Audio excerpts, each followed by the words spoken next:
আসল জায়গা থেকে যদি নিজ জায়গাতে এসে না পৌঁছাতে পারে, সেইখানে এসে কোনো সার্ভিস দেওয়ার মতন কোনো সুযোগ থাকবে না, কলটা আপনার জ্বলবে না, এটা আপনার কোনো কাজ দিতে পারবে না। আজকে বৈজ্ঞানিক বলছে চক্ষু তুলে নেব, বানরের চোখ লাগিয়ে দেব, মানুষ দেখতে পাবে।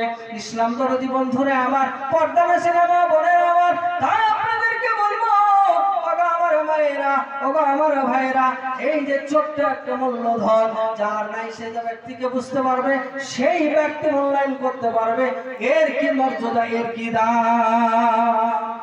তারপরে আগিয়ে চলুন। আল্লাহ রাব্বুল আলামিন বলছেন, মুখ দিয়ে কথা বলো, কান দিয়ে শোনো, এসব করিল যারে তারে নাহি মানো। তুমি মুখ দিয়ে কথা বলবে, বাক শক্তি তোমাকে দান করা হয়েছে। পৃথিবীতে অনেক জানোয়ার আছে, পৃথিবীতে অনেক জানোয়ার পর্যন্ত আছে যাদের দুই পাটিতেও দাঁত লাগানো আছে, কিন্তু তাদের ডাক এক একটা জন্তুর এক এক রকম ডাক আছে, এক একটা বস্তুর এক এক রকমের ডাক আছে। আল্লাহ তাকে যেই রকম করে ডাকতে শিখিয়েছেন, আল্লাহ তাকে যেই রকম বাকশক্তি দান করেছেন, সেইভাবে বাকশক্তি দান করে। আমার মহান স্রষ্টা রব্বুল আলামিন বলে দিলেন, এই যে মুখমণ্ডলের মধ্যে একটা দামি জিনিস আছে, যার নাম হলো জিভা, যার নাম হলো জিভা। এই জিভাটার মধ্যে কতগুলো মাংস আছে ভাই? 1 কুইন্টাল হবে না, 10 কিলো হবে না। এর খুব বেশি যদি ওজন হয়, এর যদি খুব ওয়েট হয়ে থাকে, এর ওজনটা মোটামুটি ধরলে 50 গ্রাম হতে পারে, এর বেশি বোধহয় হবে কিনা ঠিক নাই। বন্ধুরে আমার, এই জিভাটা এত মূল্যবান, এই জিভা এত মূল্যবান, এই জিভ দ্বারা আমরা পৃথিবীর সমস্ত কিছুর স্বাদ বুঝে নেব। তাই কবি কবির ভাষায় বলছেন, জিভার মধ্যে কিবা, জিভার মধ্যে কিবা আছে বলো ভাই, মাংস পিণ্ড ছাড়া মোর কিছু নাহি পাই। কাটা তিতা ঝাল সব জিভাতে বলিবে, কাটা তিতা ঝাল সব জিভাতে বলিবে, টক মিষ্টি ভালো মন্দ ধরিয়া ফেলিবে। মুখ দিয়ে কথা বলো, কান দিয়ে শোনো, এসব করিল যারে তারে নাহি মানো। তুমি মুখ দিয়ে কথা বলছো, বাক শক্তি তোমাকে আল্লাহ দান করেছে, শ্রবণ শক্তি তোমাকে আল্লাহ দিয়ে দিয়েছে, বলে এই জিনিস দিয়ে তুমি এই কান দিয়ে ভালো জিনিস শ্রবণ করো, আর চক্ষু দিয়ে তুমি ভালো জিনিস দেখে নাও, চোখ দিয়ে তুমি ভালো জিনিস দেখে নাও, তাহলে পরে তুমি আল্লাহকে চিনতে পারবে, আল্লাহর শুকরিয়া আদায় করতে পারবে। বন্ধুরে আমার, ইসলাম দরদি বন্ধু আমার, পর্দানাসিনা মা বোনেরা আমার, সেই জন্য আপনাদেরকে বলছি, আমার ভাইদেরকে বলবো, আমার ভাইদেরকে বলবো, আল্লাহ যতগুলো নিয়ামত আপনাকে দান করেছে, সমস্ত নিয়ামত সম্পর্কে একদিন আপনাকে জিজ্ঞাসা করবে। সুম্মা লা তুসআলুনা ইয়াওমা ইযিন আনিন নাঈম। আল্লাহ রাব্বুল আলামিন বলছে যে তোমাকে যতগুলো নিয়ামত দান করেছি, এই নিয়ামত দ্বারা সম্পর্কে তোমাকে একদিন জিজ্ঞাসা করা হবে। সেই দিন তুমি তার উত্তরটা কি দিবে? যে আমি তোমাকে কান দিয়েছিলাম, আমি তোমাকে চক্ষু দান করেছিলাম, আমি তোমাকে ব্রেন দিয়েছিলাম, মূল্যবান জিনিস ব্রেন, এই ব্রেনের চাইতে দামি জিনিস আর কি হতে পারে? এইগুলো আমি তোমাকে দান করেছিলাম, এগুলো দিয়ে তুমি কি বুঝেছো, কি করে এসেছো দুনিয়ার মাঝে, দুনিয়ার মাটিতে গিয়ে তুমি কি করলে, তুমি কি করে এসেছো, তুমি কতটা ভালো মন্দ কতটা করেছো, যদি এগুলো দিয়ে যদি তুমি বিচার করে দেখো, তাহলে পরে তুমি আশরাফুল মাখলুকাত হবে। আল্লাহ বললেন, আমি তোমাকে সর্বোত্তম করে সৃষ্টি করলাম, আমি তোমাকে লাকাদ খালাকনাল ইনসানা ফি আহসানি তাকবীম। আল্লাহ রাব্বুল আলামিন বলছেন, আমি তোমাকে সুন্দর করে তৈরি করলাম, একটা গোল বিলানের ভিতরে, কভারের ভিতরে, তারপরে কভার, তারপরে কভার, এইখান থেকে তোমাকে আমি আস্তে আস্তে তিলে তিলে তিলে বড় করে পৃথিবীর মাঝে পাঠাচ্ছি।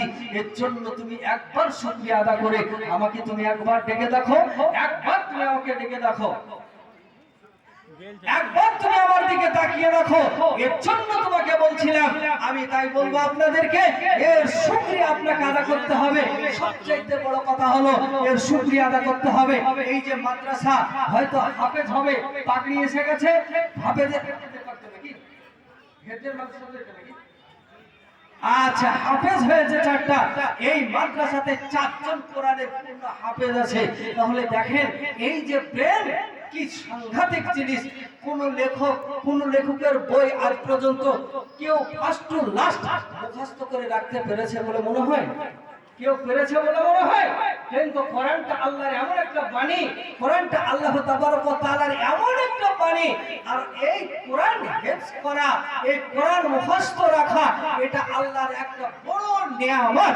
এটা আল্লাহ একটা বড় নিয়ামত মানুষকে দান করে। এক জায়গায় বসে, এক প্ল্যাটফর্মে বসে বিসমিল্লাহির রহমানির রহিম থেকে শুরু করে দেবে, সূরা বাকারা ফাতিহা থেকে শুরু করে নাস পর্যন্ত একই জায়গাতে বসে একটা হাফেজকে ডেকে নিয়ে আসলে পারে এই মাদ্রাসাতে বসে পূর্ণ কোরআনটাকে আপনাদেরকে তেলাওয়াত করে শোনাতে পারবে। তার জন্য আপনাদেরকে বলছি, সেই হাফেজদের উৎসাহের জন্য আমি বলছিলাম 4 জন হাফেজ আছে। আমি কথা আরো আলোচনা রাখবো, এটা বুঝতে পাচ্ছেন দিনী মাদ্রাসা। আমার পেছনে এখনো 2-3-4 জন বক্তা ধাওয়া করছে, ওনারা আমার পেছনে এসে যাবে। তো এই দিনী মাদ্রাসাগুলোর প্রতি কোন মানুষের দরদ আছে, কোন মানুষের লক্ষ্য বেশি আছে, আমি দেখতে চাইছি যে কোন মানুষ এই হাফেজে কোরআনের জন্য, হাফেজে কোরআনকে, এই হেফজের মাদ্রাসাকে টিকিয়ে রাখার জন্য আমি বলবো কোন ব্যক্তি আছে। একজন ব্যক্তি হাত উঁচু করে বলুন যে আমি 5,000 টাকা দেবো। আমি এই দেখেন এই পাশে আপনার রাজানগরের পাশে যে কাবিলপুরটা আছে, আপনারা এখানকার ছোট বড় সবাই চিনতে পারবেন। মাওলানা ফাইজুদ্দিন সাহেব, ওনার বাড়িতে আমি যাই গিয়েছিলাম, ওখানে আমি অনেক দিন লেখাপড়া করেছি। আমি প্রতি বছরের নেই ওই মাদ্রাসার জালসাতে আমি আসি।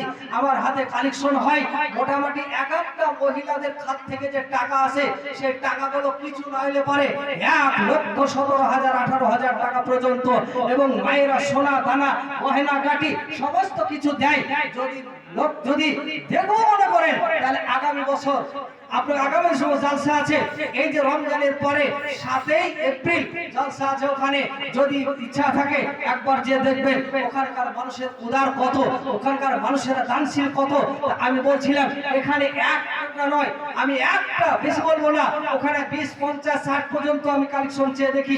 এখানে ছোট্ট করে একটা কথা বললাম, 50,000 টাকা একটা লোককে আসেন, একটু উঠে বলুন তো দেখি যে আপনি আল্লাহর ওয়াস্তে 5,000 টাকা দেবো মাদ্রাসাকে টিকিয়ে রাখার জন্য, হাফেজে কোরআনের উদ্দেশ্যে। আল্লাহ তাআলা আপনাকে কবুল করে নেন। আর এই যে হেফজের মাদ্রাসা আর এই কোরআনুল কারীম যে আপনার বাচ্চা পড়বে আর এখানে যে লেখাপড়া হয়, এইটাকে টিকিয়ে রাখার জন্য এই মাদ্রাসাকে ভালোবেসে, এই মাদ্রাসাকে লক্ষ্য করে কোনজন ব্যক্তি আছেন একজন এসে বলুন আমি ইনশাআল্লাহ 5,000 টাকা আল্লাহর ওয়াস্তে মাদ্রাসাকে দেব, আপনার জন্য প্রাণ ভরে দোয়া করে দেব।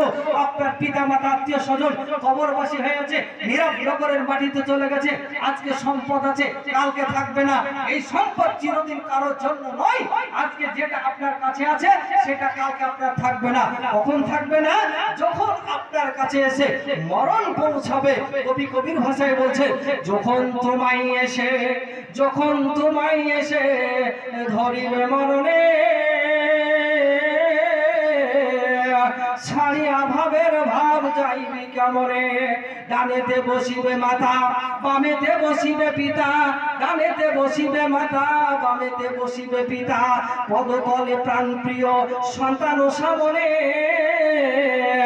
ছাড়িয়া ভাবের ভাব যাইবি কেমনে। উকিল মুক্তার যত, শিবির সাজেন তত, সকলের বিফল হবে রুকিতে মরণে, ছাড়িয়া ভাবের ভাব যাইবি কেমনে। যখন তোমায় এসে ধরিবে মরণে, ছাড়িয়া ভাবের ভাব যাইবি কেমনে। যখন মরণ এসে আপনাকে ধরবে, আমার কাছে যখন এসে পৌঁছে যাবে, সেই সময় সময় দেওয়া হবে না। আমি মতিউর রহমান এইখানে চলে এসেছি। আজরাইল যদি আমার ঘরের পাশে এসে যায়, সামনে যদি এসে দাঁড়িয়ে যায়, আর মালিকুল মউতকে যদি বলি ভাই আজরাইল একটু সময় আমাকে দাও, আমার বাড়ি যেতে 1.5 ঘন্টা 2 ঘন্টা সময় যা লাগবে, এরপরে তুমি আমার জানটা কবজ করে নিয়ে চলে যাবে, এ কিন্তু ছাড়বে না। তো সেই দিন যখন ছাড়বে না, আপনাকে সব রেখে দিয়ে, আপনাকে সমস্ত কিছু ত্যাগ করে দিয়ে সেই নীরব নগরের মাটিতে চলে যেতে হবে বাবজি। তো সেই দিন যখন চলে যাবেন, যার জন্য আপনার লেবাস আশাক পোশাক যত কিছু আছে সব কিন্তু জমিনের মাটিতে পড়ে থাকে যাবে। আপনাকে 3টে কাপড় দিয়ে আপনাকে ঢেকে দিয়ে, আপনার যে কাপড়টা দেবে তাতে একটা পকেটও থাকবে না। এই যে আমি যে জামাটা গায়ে দিয়েছি, আপনাদের যে পরনে যে গায়ে জামাটা আছে, এই জামাটাতে কতগুলো পকেট আছে দেখেন, অনেক কয়টা পকেট আছে, জ্যাকেটে কত পকেট আছে দেখেন, কিন্তু কাফনের কাপড়ে কোনো পকেট, কোনো ঝোলা বেগ কিছু থাকবে না। তো তাই বলছি সেই দিন খালি হাতে চলে যেতে হবে। ভাই কে আছেন, কোনজন ব্যক্তি আছেন, আসুন আপনার জন্য একটু জান ভরে দোয়া করে দেবো। ৫,০০০ টাকা চেয়েছি জি, বেশি নয়, ৫,০০০ টাকা আল্লাহর ওয়াস্তে মায়ের রুহে মাগফিরাতের জন্য, আব্বার রুহে মাগফিরাতের জন্য দান পদ্ম জীবনকে হারিয়ে দিয়েছেন, নিজের সন্তানকে হারিয়ে দিয়েছেন, যাদের সঙ্গে চলাফেরা করেছি তাদেরকে নিয়ে গিয়ে কবরের মাটিতে ঢেকে দিয়ে চলে এসেছি, কিছু তাদেরকে দিতে পারিনি, কিছু তাদের জন্য নিয়ে যেতে পারেনি তারা। তাই একবার কোনজন ব্যক্তি থাকলে একটা মানুষ বলুন আল্লাহর ওয়াস্তে, বেশি বলিনি, ৫,০০০ টাকা। কি বাবা, এতগুলো লোকের ভিতরে তাহলে মাদ্রাসাটা চলবে কি করে, বা মাদ্রাসা চালাবেন কি করে? না অন্য কোনো অনেক পেছনে খেয়াল আছে? আপনাদের অনুদান, আপনাদের দান, আপনাদের পয়সা, আপনাদের সাদকা, আপনাদের উসুলের পয়সা, এইগুলো থেকেই তো মাদ্রাসাগুলো সব গ্রামে গ্রামে একটা দুটো করে চলছে। এই গ্রামে 2টা মাদ্রাসা আছে, আছে না নাই? এই গ্রামে 2টা মাদ্রাসা আছে। আমি মোটামুটি কালকে সন্ধ্যার সময় ইতিহাসটা শুনলাম, জানি যে 2টা মাদ্রাসা। আমি জানতাম যে চকমোহনে একটাই মাদ্রাসা। তো আমার এক বন্ধুর সামনে আমি যখন বললাম, তখন বলছে না একটা না, 2টা মাদ্রাসা আছে, একটা ইয়েতিমের মাদ্রাসা আছে আর একটা হেফজের মাদ্রাসা আছে। তো আলহামদুলিল্লাহ একটা গ্রামে মাদ্রাসা 2টো চালাচ্ছেন, মানে আপনারা তো চরম বাহাদুর, আপনারা তো চরম বাহাদুর। একটা মাদ্রাসা চালাতে পারা যায় না, 2টো মাদ্রাসা চালাচ্ছেন। আমি যে স্কুলে কাজ করি আমার মাস্টার মশাই এখানে আছে,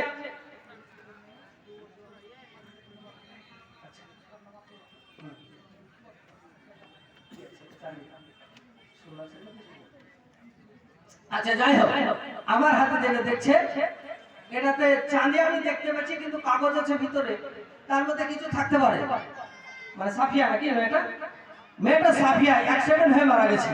তো ওনার রুহে মাগফিরাতের জন্য দোয়া চেয়েছে, দোয়া করব ইনশাআল্লাহ। এটা সর্বপ্রথম আমার হাতে যেটা এসেছে সেটা অলংকার। মহিলাদের কাছে সব চাইতে দামি জিনিস কি গো? নিজের স্বামী আর নিজের অলংকার। স্বামী এত মহব্বতের জিনিস আর স্বামী এত কাছের জিনিস, আল্লাহ বলে দিয়েছে সে কথা, আমি মতিউর রহমান আমাকে বলা লাগবে। আল্লাহ নিজে বলছেন লিবাসুহুন্না ওয়া আজওয়াজুহুন্না, ও তোমার গায়ের পোশাক, তুমি তার গায়ের পোশাক। তাহলে এত কাছাকাছি। আরেকটা কথা আল্লাহ রাসূল বলেছে, জান্নাতে যখন মানুষ যাবে, মানুষ যখন জান্নাতি হয়ে যাবে, তখন যদি স্বামী আর স্ত্রী দুজন দু জায়গায় হয়ে যায় তাহলে তো